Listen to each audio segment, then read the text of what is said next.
Back to Bhavani life style. வாங்கோ வாங்கோ, night சமையல் பண்ணலாம். என்ன பண்ண போகிறேன், ஏது பண்ண போகிறேன், இன்றைக்கி ஃப்ரெஷ்ஷாக ஒரே ஒரு பொருள் தான். மீதி எல்லாம் நேற்று நைட்டுது, இன்னைக்கு காலையில் தான் சூடு தான் பண்ணணும். வாங்க, 2 சப்பாத்தி மட்டும் தான் பண்ணணும். இது உருளைக்கிழங்கு சோள மாவு கிரேவி.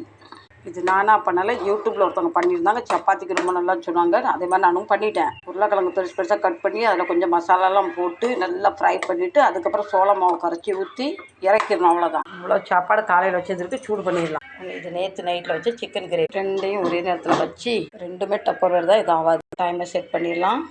இப்போ 2 நிமிஷத்துக்கு வச்சுருக்கேன். ஆன் பண்ணியாச்சு. இப்போ எப்படி உள்ளே சுற்றுது பாருங்கள், தெரியுதுங்களா? சுற்றி சூடாகட்டும். ஆவி பறக்கும் பாஸ்மதி ரைஸ்.